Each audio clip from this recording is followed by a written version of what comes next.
ये तो ज़रूरी नहीं है कि जब भी अगर हम किसी राजपूताना शासक के बारे में बात करें तो उसके बारे में सिर्फ अच्छी ही बातें सामने निकल कर आएँ और बुरी बातें छुप जाएं। जैसे कि हमने अपने लास्ट वाली वीडियो में बताया था कि राणा उदय सिंह ने अपने पिता को धोखे से मार दिया था और वो एक बुरी और शर्मनाक घटना हुई थी। मगर आज की इस वीडियो में हम बात करने जा रहे हैं उस राणा उदय सिंह के भाई यानी कि राणा रैमल के बारे में। हम इनकी ज़िंदगी के बारे में जानने वाले हैं और ये भी बताने वाले हैं किस तरह इन्होंने अपने भाई राणा उदय सिंह को गद्दी से हटाया। इसीलिए वीडियो के एंड तक मेरे साथ बने रहिए। तो राणा रैमल एक हिंदू रियासत यानी कि राजपूताना के सिसोदिया क्लैन के शासक हुआ करते थे। इनका शासन 1473 से 1509 ईस्वी तक चला था और इनके द्वारा किए गए अच्छे कामों में से ये सबसे बड़ा काम है कि इन्होंने एकलिंग जी का मंदिर ठीक करवाया था जो कि चित्तौड़गढ़ में था। ये वही मंदिर है जहाँ पर इनके पिता यानी कि राणा कुंभा को इनके भाई राणा उदय सिंह ने पूजा करते वक्त धोखे से मार दिया था। रैमल और उदय सिंह दोनों ही राणा कुंभा के बेटे हुआ करते थे। जैसा कि आप सब भी जानते हैं कि जो शासक होता है उसका बड़ा बेटा ही उसके बाद अगला शासक बनता है। मगर जैसे कि राणा उदय सिंह राणा कुंभा के छोटे बेटे थे, उन्हें ये मंजूर नहीं था कि राणा रैमल शासक बने। इसीलिए उन्होंने अपने पिता राणा कुंभा को मारकर गद्दी हासिल कर ली थी। राणा उदय सिंह का शासन मात्र 5 सालों के लिए चला और क्योंकि वो नासमझ थे इसीलिए उनके शासन के दौरान उनकी रियासत से अबू और अजमेर हट गया अपने आप को स्वाधीन कर।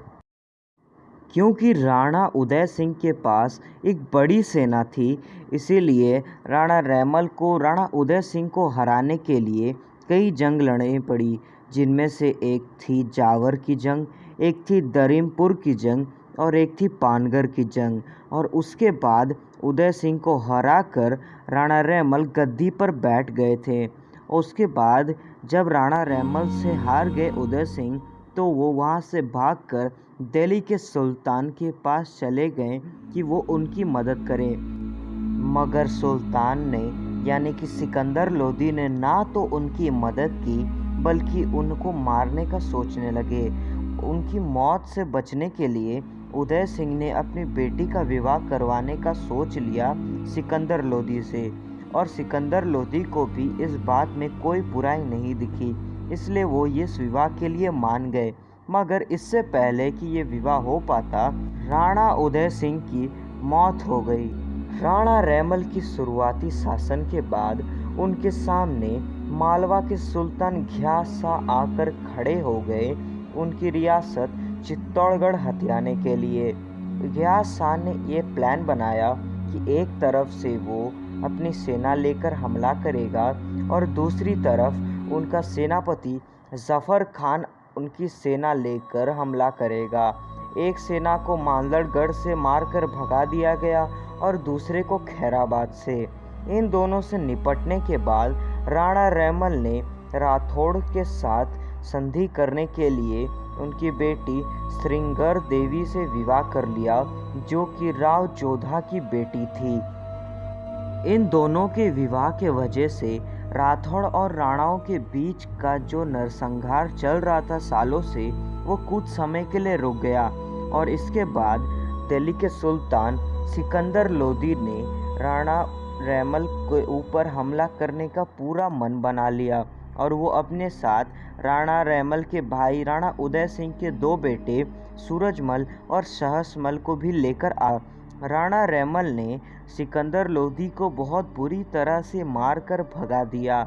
इसके बाद सूरजमल और सहसमल में से सूरजमल को बंदी बना लिया गया और सहसमल का क्या हुआ ये आज तक पता नहीं चल पाया है। कुछ सालों के बाद सूरजमल धोखे से चित्तौड़गढ़ के किले से भाग गया और अगली जंग हुई सूरजमल और रैमल की सादरी में, जो कि सूरजमल के द्वारा जीती गई थी। राणा रैमल सूरजमल पर तुरंत ही हमला कर उसे ख़त्म करना चाहते थे, मगर वो ऐसा नहीं कर पाए क्योंकि सूरजमल की सेना पूरी तरह से तैयार थी। इसीलिए राणा रैमल ने अपने बेटे पृथ्वीराज को एक और सेना लेकर बुलवाया सादरी में, और दोनों ने साथ मिलकर सूरजमल पर तुरंत ही हमला कर दिया। सूरजमल अब ये जानता था कि राणा रैमल उसे बुरी तरह से मार देगा, इसीलिए जंग के दौरान सूरजमल सादरी से भागकर प्रतापगढ़ में जाकर छुप गया, जहां आज भी उनके वंशज रहते हैं ये माना जाता है। कुछ सालों बाद यानी कि 1509 में राणा रैमल की एक नेचुरल डेथ हो गई, और इसके बाद क्या होना था, उनके दोनों बेटों के बीच यानी कि पृथ्वीराज और जयमल के बीच एक नरसंहार चालू हो गया गद्दी के लिए। जंग में दोनों ही मारे गए। उसके बाद राणा रैमल के तीसरे बेटे, जो कि सबसे बड़े थे, राणा सांगा को मेवाड़ की गद्दी मिल गई। जब पृथ्वीराज और जयमल का जंग चल रहा था तो सब ने ये मान लिया था कि राणा सांगा की पहले ही मौत हो चुकी है, लेकिन सच्चाई तो कुछ और थी। दोनों की मृत्यु होने के बाद राणा सांगा सामने आए और उन्होंने मेवाड़ की गद्दी को अपना लिया, और इनके शासन के दौरान मेवाड़ को कितने ही मुनाफे, कितने ही फ़ायदे हुए, ये हम आपको अपनी अगली वीडियो में बताएंगे। इसके अलावा अगर आपको आज की इस वीडियो पसंद आई तो आप इस वीडियो को लाइक कर, चैनल को सब्सक्राइब कर दे, वीडियो को याद से शेयर कर दे। मैं आपसे मिलता हूँ एक नई वीडियो में एक नए टॉपिक के साथ। तब तक के लिए शुक्रिया।